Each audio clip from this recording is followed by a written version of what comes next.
पाकिस्तान की तारीख का सबसे बड़ा मालियाती स्कैंडल 60 अरब यानी 6000 करोड़ रुपए।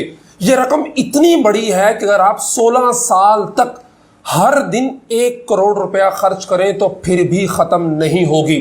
लेकिन कौमी खजाने को 6000 करोड़ रुपए का टीका लगाने वाला वो शख्स है जो अपने कारकुनों और फॉलोअर्स के नजदीक दुनिया का सबसे ज्यादा अमानतदार तरीन इंसान है। नाज़रीन, 9 मई को पाकिस्तान के साबिक़ वज़ीर-ए-आज़म इमरान खान को इस्लामाबाद हाई कोर्ट से नैब ने गिरफ्तार कर लिया।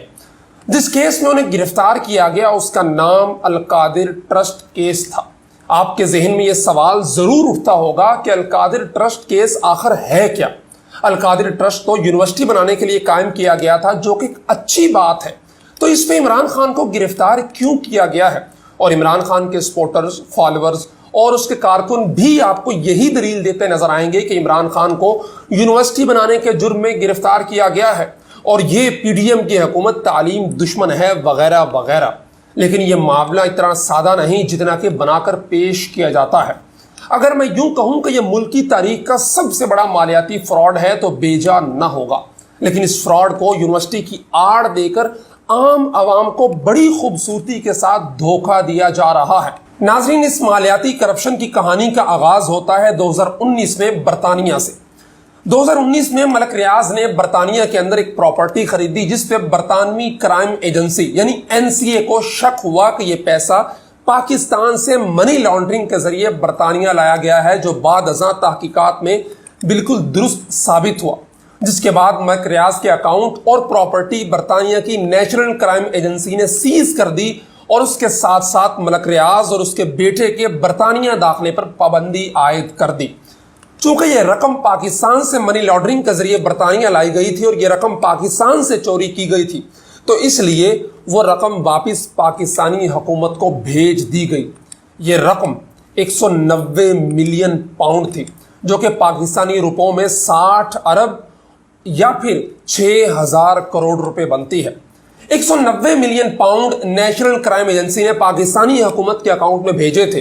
अब यह रकम पाकिस्तान हुकूमत की मिल्कियत थी।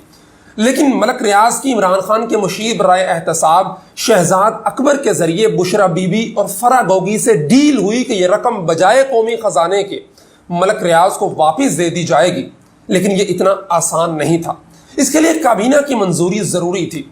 ये 190 मिलियन पाउंड पाकिस्तान आने के बाद 3 दिसंबर 2019 को उस वक्त के वज़ीर-ए-आज़म इमरान खान और उसके मुशीर बराए एहतसाब शहजाद अकबर काबीना के इजलास में एक सील लिफाफा लाए और काबीना को उस पर दस्तखत करने को कहा।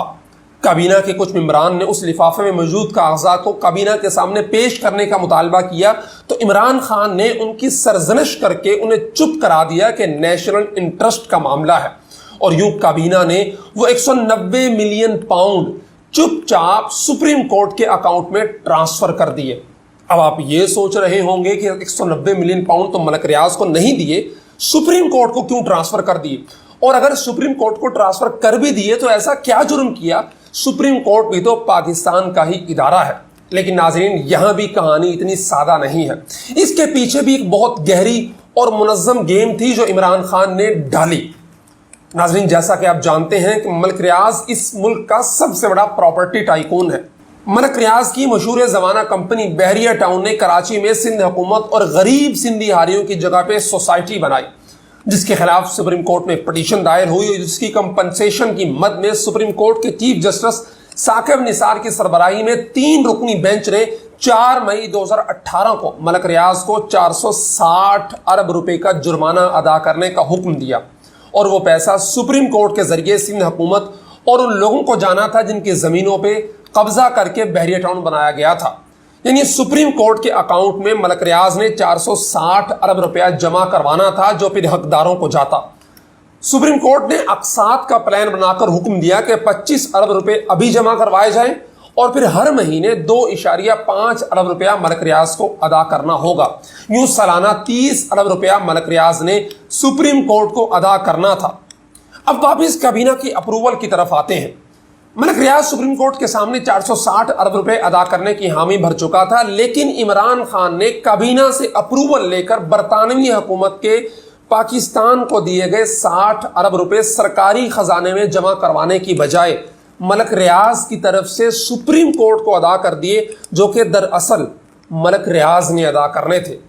جو عمران خان نے ایک دن میں بادشاہوں کی طرح شاہی فرمان جاری کرتے ہوئے بیک جنبش قلم ملک ریاض کو 60 ارب روپے کا فائدہ پہنچا دیا، یعنی جو 460 ارب ملک ریاض نے جرمانہ ادا کرنا تھا، اس میں سے 60 ارب سرکاری خزانے سے ادا کر دیا گیا، جو نیشنل کرائم ایجنسی نے حکومت پاکستان کو دیے تھے۔ اب سوال یہ پیدا ہوتا ہے کہ ملک ریاض کو 60 ارب روپیہ دے کر عمران خان اینڈ کمپنی نے کیا فائدہ اٹھایا اور کس طرح کرپشن کے اندر اپنے ہاتھ رنگین کی۔ ناظرین، مارچ 2021 میں ملک ریاض عمران خان کی بیگم بشرا بی بی کو 456 کنال اراضی عطیہ کر دیتا ہے۔ یہ معاہدہ بشرا بی بی اور ملک ریاض کے درمیان ہوتا ہے۔ بشرا بیگم یہ زمین ایک ٹرسٹ کے نام کر دیتی ہے، جس کا نام القادر ٹرسٹ ہوتا ہے، جس کے ٹرسٹی اس وقت وزیر اعظم عمران خان، بشرا، زلفی بخاری، بابر اعوان اور مشہور زمانہ فراگوگی ہوتے ہیں۔ کیونکہ جیسے میں نے ابتدا میں شہزاد اکبر کے ذریعے ڈیل کا بتایا، جس میں 2019 میں ہی ملک ریاض اور بشرا کے درمیان ایک معاہدہ طے پایا تھا کہ اگر بشرا بیگم کے خامند، جو اس وقت وزیر اعظم تھے، وہ کابینہ سے اپروول لے کر برطانیہ سے آئی رقم ملک ریاض کو واپس کر دیں، یعنی ملک ریاض کی طرف سے سپریم کورٹ میں جمع کروا دے، تو ملک ریاض بشرا کو اس کے بدلے میں زمین دے گا۔ اس معاہدے پر عمل کرتے ہوئے عمران خان نے کابینہ کو اندھیرے میں رکھ کر اپروول لی اور وہ ملک ریاض تک پہنچا دی گئی، جس کے بدلے میں ملک ریاض نے 456 کنال اراضی بشرا بی بی کو دی۔ بات صرف یہیں تک نہیں تھی، آپ نے ملک ریاض کی بیٹی امبر ریاض اور فراگوگی کے درمیان ہیرے کی انگوٹھیوں کا لین دین کرتے ہوئے لیک شدہ فون کال بھی سنی ہوگی، جس میں 3 کیرٹ کی بجائے 5 کیرٹ انگوٹھی کا مطالبہ تھا، جو کہ اسی معاہدے کا حصہ تھی۔ عمران خان کے وزارت عظمیٰ سے نکالے جانے کے بعد اس پہ نیب کافی عرصے سے انکوائری کر رہا تھا، اور انکوائری سٹیج پر نیب نے شہزاد اکبر، بشرا مانیکا، ملک ریاض، عمران خان کو کئی نوٹس بھیجے اور ان کا موقف لینے کی کوشش کی، لیکن فریقین نے کوئی بھی جواب جمع نہیں کروایا۔ انکوائری ختم ہونے کے بعد کیس انویسٹیگیشن سٹیج میں داخل ہوا، جس میں ملزمان کو گرفتار کر کے ان سے کیس کے متعلق پوچھ گچھ کی جاتی ہے۔ نیب نے عمران خان کا وارنٹ گرفتاری نکالا اور اسے اسلام آباد ہائی کورٹ سے انویسٹیگیشن کے لیے گرفتار کر لیا، اور اس کے بعد جو کچھ تحریک انتشار نے ملک کے ساتھ اور لوگوں کے ساتھ کیا، وہ اس ملک کی تاریخ میں سیاہ باب کے طور پر درج رہے گا۔ ناظرین، یہ کہانی تھی اس پورے قصے کی، جس کو بڑی خوبصورتی کے ساتھ یہ یونیورسٹی کی آڑ میں چھپاتے رہتے ہیں کہ عمران خان پر کیس یہ ہے کہ عمران خان نے یونیورسٹی بنائی، جبکہ اس سارے کیس کا خلاصہ یہ ہے کہ برطانیہ نے 60 ارب روپے ملک ریاض سے لے کے پاکستان کی حکومت کو دیے، جو حکومت کے خزانے میں جمع ہونے تھے، لیکن عمران نے 456 کنال اراضی اور 5 کیرٹ کی انگوٹھیوں کے بدلے وہ رقم بجائے قومی خزانے کے جمع کروانے کے ملک ریاض کی طرف سے سپریم کورٹ میں جمع کروا دی۔ ناظرین، اب اگر یہ تحقیقات مکمل ہوتی ہیں تو یہ ثابت ہو جائے گا کہ یہ پاکستان کی تاریخ کا سب سے بڑا مالیاتی اسکینڈل ہے، جس کی جو رقم ہے وہ 6000 کروڑ روپے بنتی ہے۔